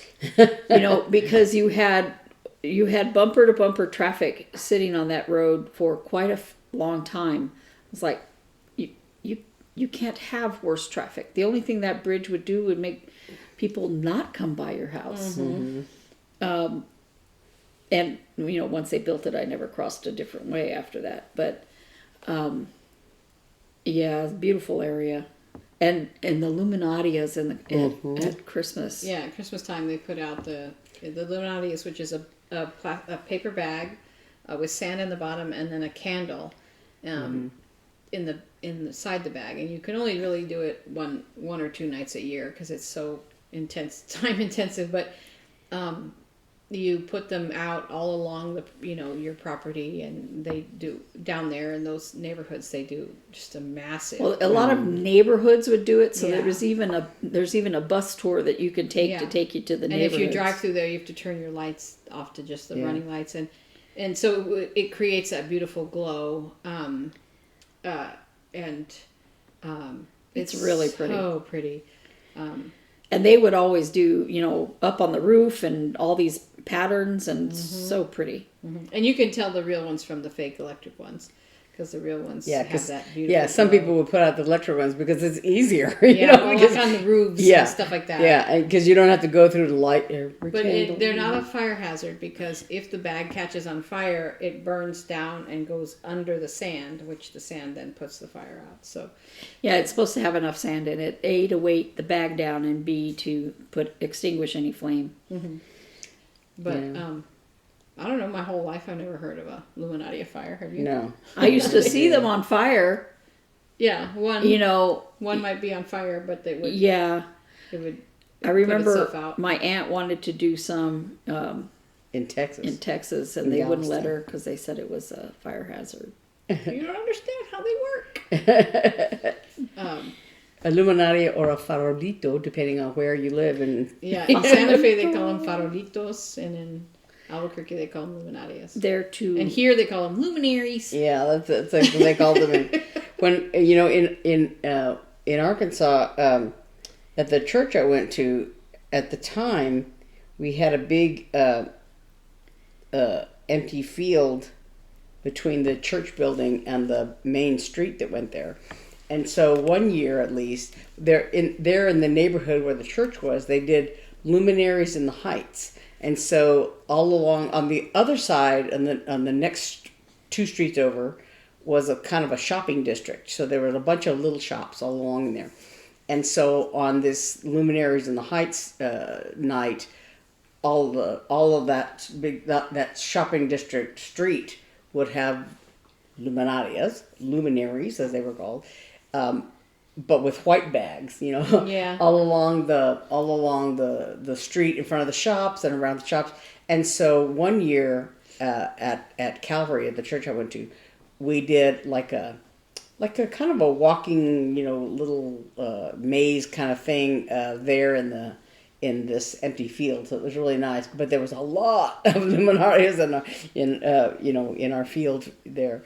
But I think that was the only year we did it, or maybe they did it 1 or 2 other years. But So this past Christmas we had the Messiah at this church up in Scottsdale, and up in that area of Scottsdale, I think there's a light ordinance, but that particular church is extremely dark, and we were worried about people finding their way. And the entrance to the church is like down, so you come into the parking lot and you go down either it's this walkway or down a bunch of stairs. And we were like, I know the walkway, the lights, they have lights, but they weren't all working. And so I guess I don't know who thought of it, and I think it was a good idea to make basically luminarias, but what they used were those little battery operated ones, and they look pretty nice. But they use white bags, and we just put a rock in every one of them, and we I guess we bought like river rocks or something, how you can buy them in a store, and we put them all along the walkways before the performance. Yeah. And those little battery operated lights looked pretty nice. They weren't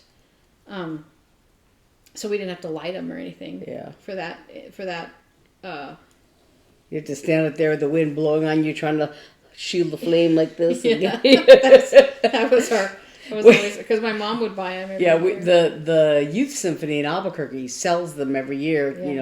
To help fundraising and stuff, and so people all over the city buy them to decorate with. And so my mom would always, because we were in the youth symphony, my mom would always buy a dozen, or two. couple dozen, yeah.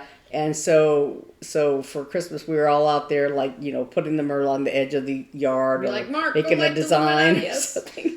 And the wind was always blowing, it was Yeah. cold, and you're standing out there trying to light each candle and Well, at stick least it in the we bag. didn't have to put them together. 'cause Yeah, they I were did that already one put year. together. When I was in graduate school and Naomi was in high school, and I came home I was like, "Come for help Christmas," and Naomi and this other boy were given the job of filling all these Illuminati orders for Paradise Hills, which is the neighborhood we lived in. And so they had delivered a whole bunch of dirt to this boy's to the garage in this boy's house, and Naomi and this boy had to make I don't know how many dozens of Illuminatios, to be delivered to the houses out there. There was maybe one other kid, but I don't remember. I only remember you and this other boy. and so when I came home from graduate school, Naomi was like, come and help me. And actually I was like in the process of getting sick, with a cold or something. And so we went to this kid's house and we were there all freaking day. Yeah. And I remember like they invited us in for hot cocoa or something, but we were out there making dozens and dozens of these bags, and I think maybe we walked to his house, but had Dad come pick us up in the evening because we walked down there and it happened to be snowy that year. Yeah. And so we were. And you had to have the garage open because you have sand. You can't work inside. Yeah, and so it was just cold and miserable. And you had to fold the edges of the bag. That's the other thing. You have to fold the edges of the bag down to give it neatly folded. So you don't rip it, and so that it has like a little dark ring at the top. That's what makes it look really nice. And so I had to refrain from like at the concert going, the edges should be folded down. But, I want to report that no one stole my scissors this week because I put them in a drawer. I hid them. So that was, but you shouldn't have to. But I sent my friend Nick a message on Microsoft Teams last Tuesday before the staff meeting. I said, I hope that they put the rampant scissor stealing in this office on the agenda for the staff meeting today. And made him laugh.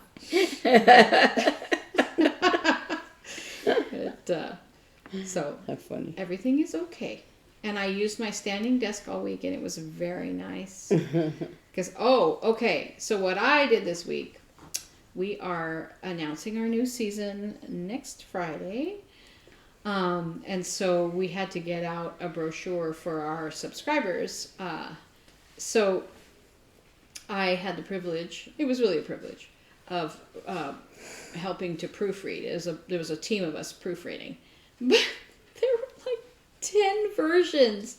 And, because then you'd send back your things, and then something would change, and you send back your corrections, and something would, and you'd like, okay, now prove it, okay. And then they'd change something, and then like, oh my gosh, by the end I'm like, I don't even care about this new season anymore. It's all boring to me now. No, but it's going to be a very exciting season, and you're going to love it. But yeah, so my brain, okay, and here's stupid things you say to your boss, okay? So I had been proofreading for days, and I think this was on Thursday-ish. Yeah, on Thursday. And we had been proofing because they had to get out. We had to get it to the printer by Thursday morning. And we had just, I walked in the door, didn't even put my lunch away. I just walked in the door because the marketing manager said, I got an email or a message on my way into work actually I was still home. She was working that early. And she's like, I sent you this. I really have to get it out to the printer today. And I was like, oh, okay, I got to go to work. So I walked in, put my stuff down, put it up on the screen, and stood there and proofread it. So I didn't even put my lunch away or get a drink or anything. So finally, I was like, okay, we got it out. And I went to the kitchen. And I've been using because I have to eat my eggs, I've been using these Just Crack an Egg things, where it's like a little thing of potatoes and a little thing of bacon, a little thing of cheese, and you put your eggs, your eggs in the bowl, put all that stuff in, mix it up, and microwave it. It's really great. So I've been doing that at work. So I was going to do that. But then when I walked in, our president, CEO, and the VP of programming, artistic development, whatever, the guy who makes the season, they were in there making their coffee and what else. So I'm standing outside the kitchen because, it's really only maybe it's a 2-butt kitchen, but it's certainly not 3-butt. And so I was standing just outside, and and our president CEO says, "Oh, how are you doing today?" And I'm like, "Oh, I'm okay." I said, "I've been proofing like crazy." That's what I said. And he goes, "You're what?" I said, "Proofing." He goes, and I said, proofreading the brochure." And he goes, "Oh." And so then he says to the VP, he goes, "I thought she was saying poofing." And he's like, so the VP guy goes, "Well, that could mean a lot of things." And I'm like, "Oh, no." And so then the president says, "Well, I thought maybe," because he knows I play bassoon, he goes, "I thought maybe like a wind player, you know, like it could be like blowing air." And I'm just sitting there going, "Oh my God, I want to die. I want to die now. Why do I say stupid things? Why? Why do I say stupid things?" That's not a stupid thing. That's what you were doing. I wasn't pooping. At least you weren't pooping. I've been pooping all morning. That's probably what he really thought you said. It's like, what? I'm like, oh my gosh. Why couldn't I just say proofreading like a normal person? I've been proofreading all morning. And then he would have said, "Thank you, great job. Good job getting that out." I'm like, no. That's I say stupid. When I worked at Family Life, we would always, and I kept thinking, who's doing this? We would get a brochure. We were, as I would always say, we were the tip of the funnel because we were in the customer service area. So anything that anybody did, whatever promotion they had, special deal or event or whatever, that, you know, they would put out a brochure or information or whatever, and so people would call in and say, "Oh, I want this book," or "Oh, I want to sign up for this thing," and all that. And so we were supposed to get all this information, and either like I remember one time there was a marriage conference, and at the marriage conference they offered some special deal. You know, if you buy this, you'll get this free, or you get, if you buy both of them, you'll get it at a discount price or whatever. But they didn't tell us.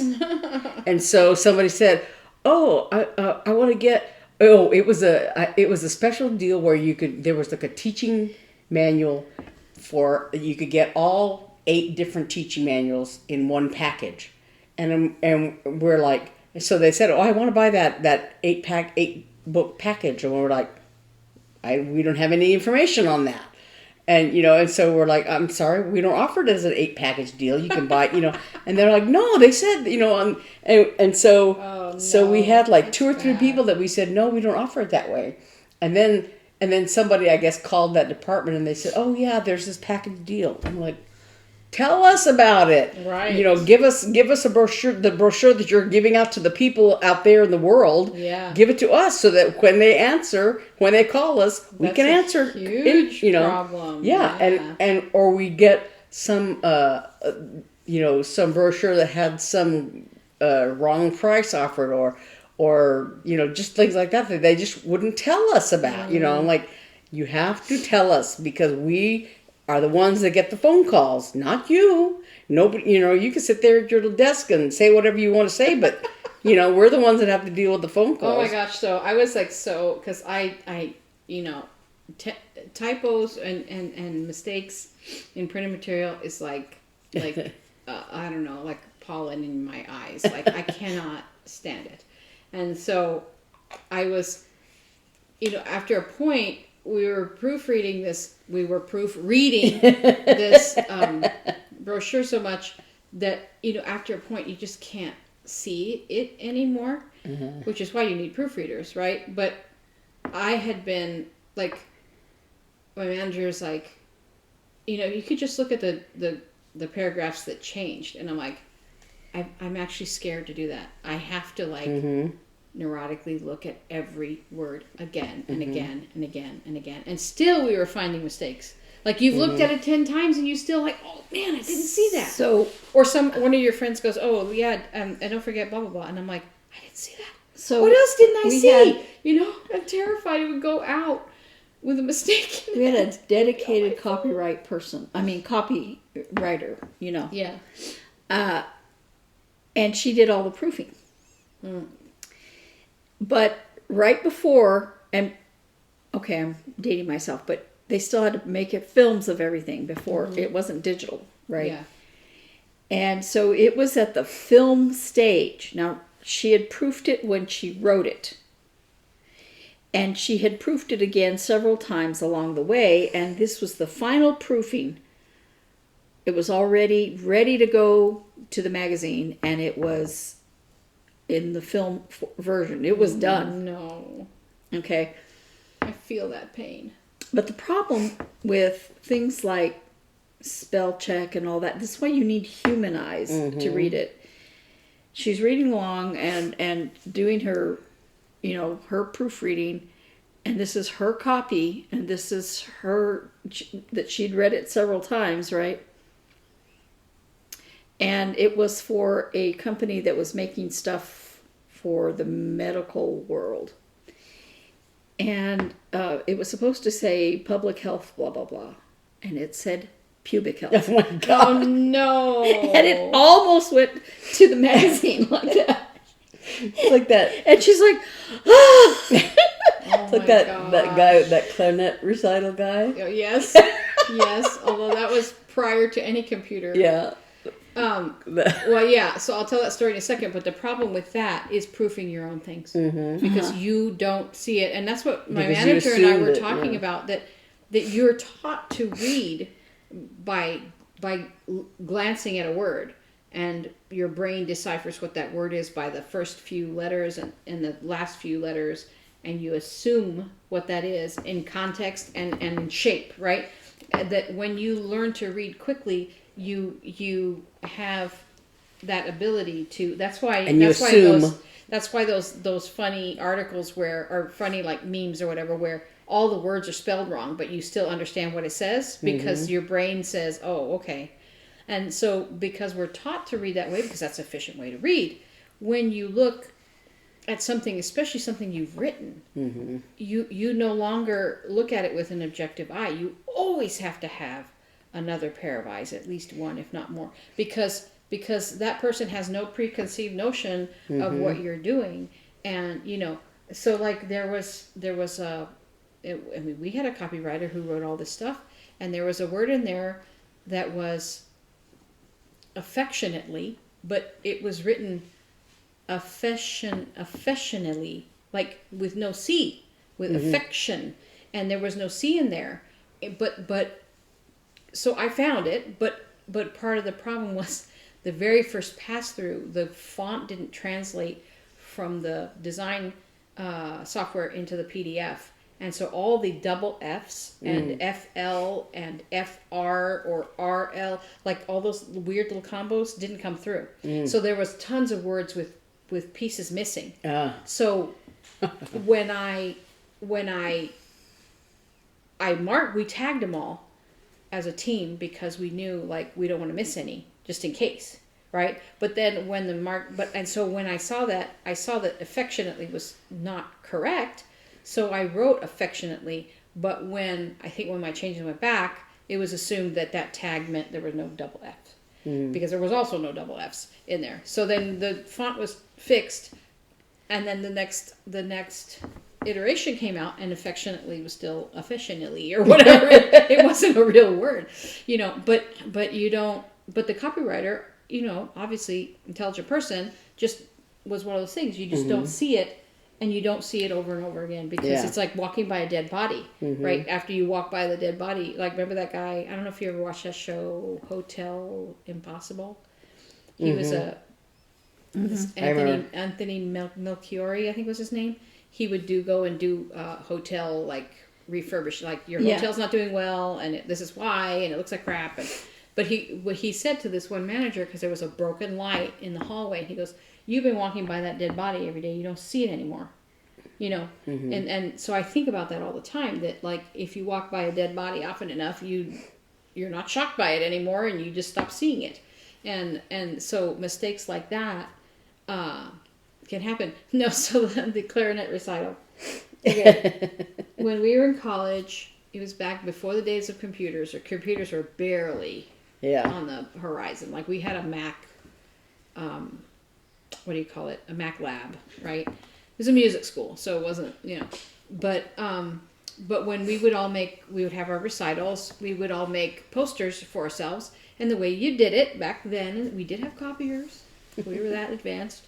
But there were these books of like wood, what do they call it? Like wood etchings or something like that. Mm-hmm. Like designs and stuff like that.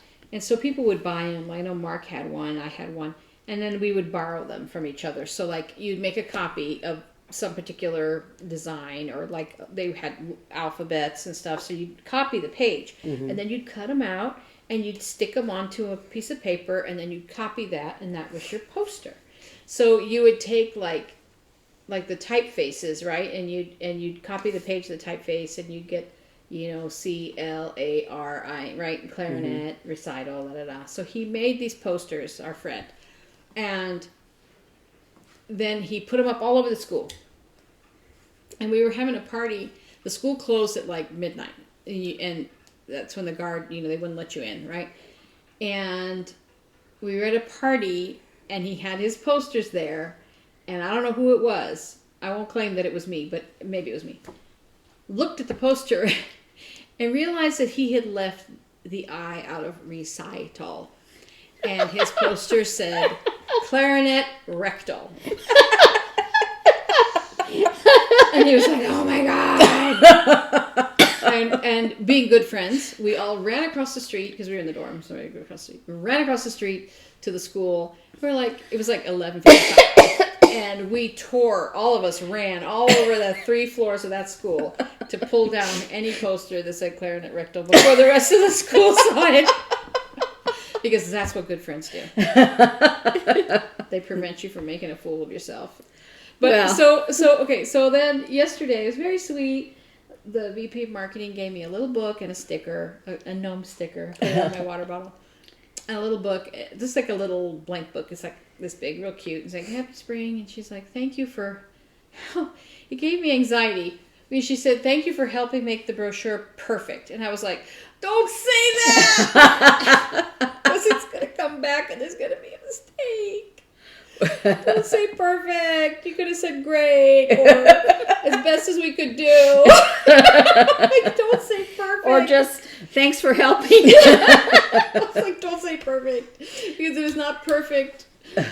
Like, one of the manager of social media young lady, she's so sweet. I call her my work daughter. Like, there'd be like mistakes that went out like that, like on social media or whatever. She goes, I can't talk about it because I'm going to cry. That's how I feel. Like, if that thing comes back with mistakes, I'm going to cry. That's one of my favorite things is the thing about, like cake decorating fails. Yeah, I know. Where the person but at on least the phone, you can eat that and it goes away. This will never go away. Yeah. We will see it all season long because you can't afford to reprint it. Yeah. Except that when you look at it, you go, I'm not paying for this. Well, a cake? Yeah. No, I know. But I mean, this brochure is going to last forever. And I'm like, oh, please. That's like this picture up here. You can't see it because it's on the wall facing us. The magazine, that one time you did, I don't know if it was a poster or brochure or whatever, that had a calendar on it. Yeah, that was my fault. Yeah, and that... It was a magnet. Oh, yeah. I made a magnet for a company I worked for, I will not name. And it was to be sent to, like, donors. And it was beautiful. But when you make a calendar, right, from scratch, you figure out 1 month, right, and you go boop, boop, boop, boop, boop, boop, boop, boop, boop. And then you are supposed to go back and check each month and make sure that they start on Monday or Tuesday or whatever, and that they end. Some of them have. It's not my fault that the calendar months don't all have the same amount of days. One has 28, sometimes 29, and the others have 30 or 31. And I like adjusted maybe the first half, and for some reason I don't know what happened, but like the whole like last half of the year was all the same. And nobody else proofed it. Nobody else noticed, and they made magnets out of them. She doesn't know the 30 days have September rhyme. I've never actually learned it, but I should have known to at least look at a calendar and check. So that was my calendar fail. Actually, making calendars is really hard. It's really hard because then sometimes there's 5 weeks in a calendar, and you in 1 month, and you have to adjust it. So I really blew it. Okay, thanks for bringing it up. But one of the things I caught in one of these brochures is we had a performance in the end of March, but because of copy paste, whatever, it had said February 29 and February 30, and a lot of it went through several things, and I was like, wait a minute, February 29 maybe if it's a leap year, but February 30 I'm pretty sure doesn't exist. Not right. So it was supposed to be March 29 and 30, but it was just so funny. I was like, oh no. Is that like asking my son about his birthday being later in the week when we were still in March? Yes. As I said, his birthday is today. Yeah. Also, there was, I was filling out some paperwork online about my dad, and I was trying to put in the date, like today's date. Was it? Oh no, I did do something like that with Dad too. No, this was on Etsy when I was trying to put in a new sale. By the way, we are having a sale. Oh yeah, we're having a sale. 15% off of 2 or more items. Anyway, I wanted to put in the duration of the sale as this month, from the 1st to whatever the last day is. And which is it? In April? I don't know. 30 days. Has It's 30 days. April. I don't know. It's 30 days. June. November. Ask me how I know. Anyway, I put in 3/1/23 to 3/31/23, and I tried to set it, and they said, You can't set something for backwards. you can't do that. The date has to be In the future. in the future. I was like, okay, I don't know when my son's birthday is. I don't know what month I'm living in. Oh my gosh! So the funny things. What I overheard in all the proofreading that we were all doing. I overheard our president say to his secretary. He said, or his assistant. I'm sorry. Said, Can you go ahead and look at this also? And he goes, and what I want you to do is to make sure that if it says it's a Friday, September whatever, that it's actually a Friday. Because that like the dates match the days of the week. He goes, and I heard him say, he goes, because if we get that wrong, everyone that we ever see is going to say this for the rest of the year. I'm like, I feel you. And then the other thing that happened, the young lady we were mostly doing the proofreading. She and I were chatting back and forth in Microsoft Teams, and I was like, so it's public knowledge that our music director this next coming season will be his last. It'll be his 10th, and it'll be his last. And there's several pieces on the programming that are like the last in the composer's life, or like wrote it right before he died, and like a lot of that kind of thing going on. And I was like, tell me it's your music director's last season without telling me it's your music director's last season. And she goes, yeah, you don't even have to read between the lines. And I said, do not tell me I have to read between the lines. I'm still not done reading the actual lines. It was really funny. But Rogue keeps telling us that we've been Yes. talking long enough. Yes. She keeps coming over here She's going, like, are you done yet? Are you done yet? I haven't heard you say goodbye. Is it time for you to say goodbye? You should say goodbye. That's what Rogue says. When I was in graduate school, it was the first time I had a real job. Because I didn't work through college and high school and everything. But so for my second year of graduate school, I had to have like a work study job, kind of, and they were revising the catalog, and so part of my job there in the graduate school music office, whatever it was was proofreading the catalog, you know. Oh my gosh. Yeah, just like I reading through all the actually, gobbledygook. I went to a conference for proofreading. Yeah. That's like the dorkiest conference anyone could go to, but I loved it, and I love it. It's like my favorite thing to Yeah, do. you just, reading all your, Yeah, and people marking ask, somebody like- else's mistakes. And, Actually, yeah, it's like a hunting game for me. If I could, and I'm actually really happy when I find mistakes. One person got mad at me for finding a mistake at her work, and I was like, it was like the, not anything printable, but like our actual, like, this is back when I worked here before, but like the actual season, like the seats and the prices and like building the actual venue thing. So I was proofreading all that, and I found a mistake, and I said, hey, there's, this, and I don't know, I said something like, I like finding mistakes or something, and she's like, oh, you like it? Like, all offended, and I'm like, would you rather you put out something bad? Yeah. Like, I'm protecting you. I'm making you look good when I find your mistake. Yeah. Like, yes, I like finding mistakes because that means the changing company her words. I work for isn't going to send out bad crap. Like, that's a point of pride for me. I want to protect everyone that I work with by making sure we have a good product. Like, anyway. I make everybody proofread my stuff because I can't spell. Well, that's if you don't want somebody to find mistakes, don't make them. Don't make them. Yeah. Well, we have talked long enough, and I'm sure you need to get to your Easter celebrations. And thank you so much for joining us on this day. If you don't want somebody to find your mistakes, don't make them. Did you just make a mistake? No, I did not. There's a little hand. Okay. All right. So thanks for joining us one more week, and we hope you have a great Easter, and we will see you next week. Bye. Bye.